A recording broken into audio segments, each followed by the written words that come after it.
સમન્વય મુદ્રા. જરા આ બાજુ મારી બાજુ ધ્યાન આપજો. ચારે આંગળીઓની ટોચ અંગૂઠાને સ્પર્શ કરે. ચારે આંગળીઓની ટોચ અંગૂઠાને સ્પર્શ કરે એવી રીતે બંને હાથ આપણા ઢીંચણ ઉપર, કચ્છીમાં શું કહેવાય, ગુડા ગુડા થકા ને હાણે થકા, આ ગુડા બંને આપણા ઢીંચણ ઉપર. હાજી હાજી. આ નાની પુસ્તિકામાં પણ આ બધા જ આપવામાં આવેલા છે, એટલે આ જરા પણ દુરુપયોગ ન થતા ઘરમાં રાખજો. ખૂબ ઉપયોગી મુદ્રા છે. પણ આ મુદ્રામાં નવકાર મહામંત્રની આરાધના કરવાથી ભાગશાળીઓ અનિષ્ટતાનું નિવારણ થાય છે. લોકો ઘણા, સાહેબજીએ હમણાં પ્રવચનમાં જ કહ્યું કે અન્ય સ્થળોમાં જવાવાળાની સંખ્યાઓ આપણામાંથી દિવસે દિવસે વધતી જાય છે.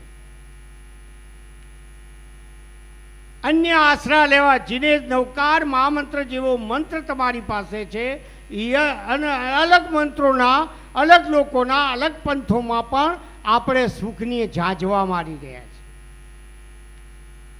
એવા સમયે આ નવકાર મહામંત્રની આ આરાધનાથી, ધ્યાન આપજો જરા, તમે અનિષ્ટતાનું નિવારણ થાય છે ને ઇષ્ટતાનું તમારામાં આગમન થાય છે. આ મુદ્દા, હાથ આમ નથી રાખવાનો ઢીંચણ ઉપર, પણ હાથ આકાશગામી રાખવાનો છે. બંને ઢીંચણ ઉપર હાથ આકાશગામી. શા માટે?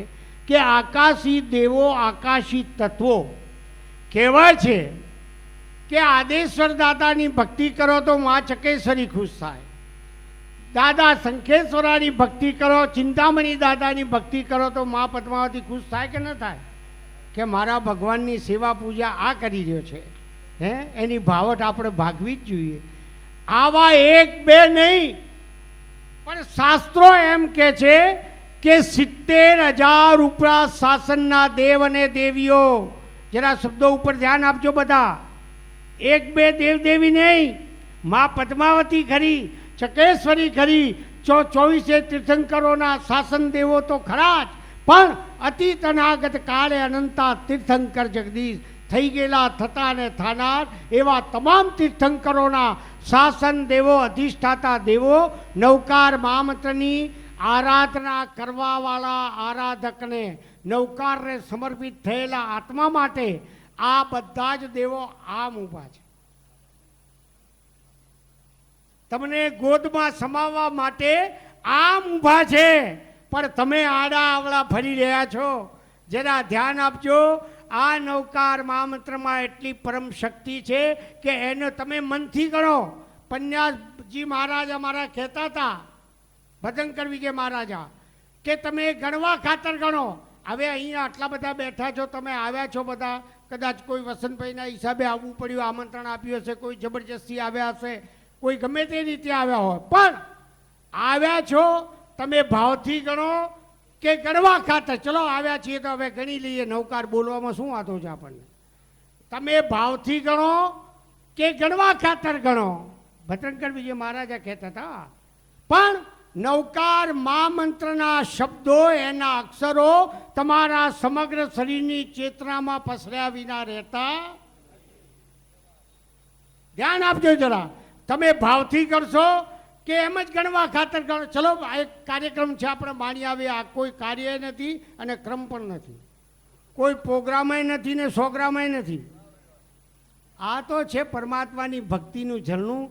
એમાં નાવાવાળા નહીં જાય. અને અમે જોવા જાઓ ને તો હરિનો માર્ગ છે સુરાનો, નહીં કાયરના કામ જોને, પ્રથમ પહેલાં મસ્તક મૂકીને પછી જ લેવું નામ.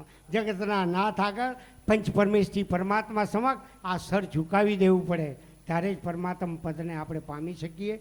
ખૂબ ભાવપૂર્વક આ મુદ્રામાં નવકાર મહામંત્રની આરાધના કરવાથી તમારા દેહની અંદર, સાંભળજો જરા ધ્યાન આપીને બહેનો, તમારા દેહની અંદર પ્રવેશેલા અનિષ્ટ તત્વો આ જગ્યાએ અહીંયા એનું વિસર્જન થઈ જાય છે અને ઇષ્ટતાનું આગમન આપણા દેહમાં થઈ જાય છે. ત્યારે તો લોકો આજે નવકાર મહામંત્રના જાપોમાં ઠેર ઠેર, આજે અમારા મોટા મોટા હોલો, યોગી હોલ કે સન્મુખાનંદ હોય કે કોઈ પણ હોય, બધા ચિક્કાર છલકાય છે. એનું કારણ શું છે? નવકાર તો તમે ઘણે ગણી શકો, પણ આવો સામૂહિક નવકાર જાપ કોણ જાણે? આટલા બધા બેઠા છો, આટલા ગુરુ ભગવંતોની પાવન છાયા છે, એમાં કયો આત્મા જલ્દી મહાવિદેવમાં પહોંચવાનો હોય? એના મુખે આ વાતાવરણની અંદર નવકાર ગુંજે અને આપણા કાનો દ્વારા એના શબ્દો આપણા કાનમાં પ્રવેશી જાય તો આપણા પણ હજારો કર્મોના ભૂક્કા બોલી જાય એવો આ અવસર તમને મળે છે. ખૂબ ભાવપૂર્વક, ખૂબ હૃદયના ભાવપૂર્વક આ નવકાર મહામંત્રનું સ્મરણ મારી સાથે જ બધા ઓમ રીમ ઓમના નાદ સાથે કરજો. સાવધાન.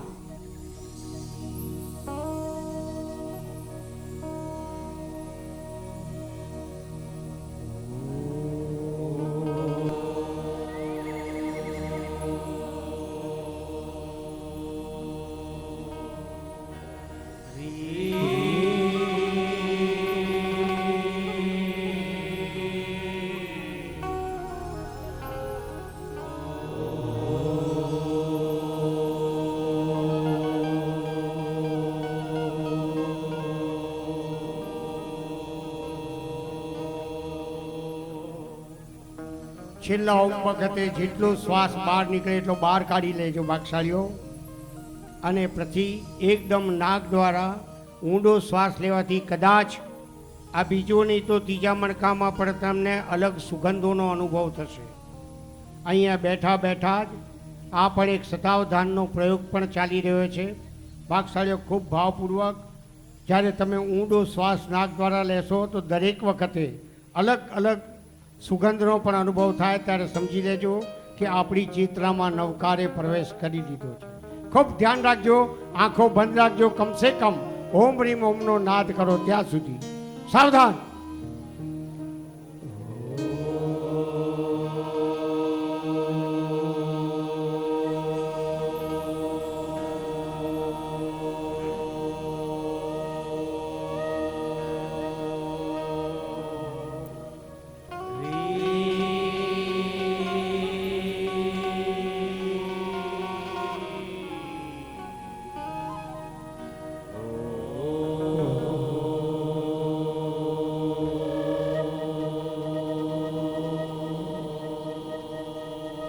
જેટલો શ્વાસ બહાર વિસર્જન થાય એટલો કરતા જાઓ.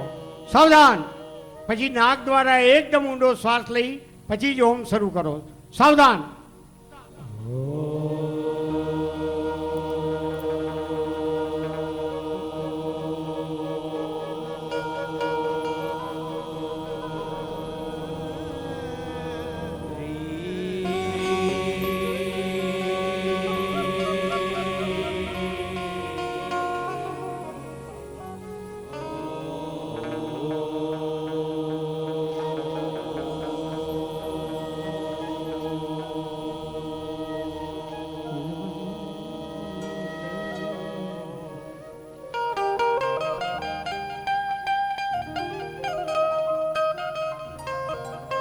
એકદમ ઊંડો શ્વાસ લઈ ફરી એકવાર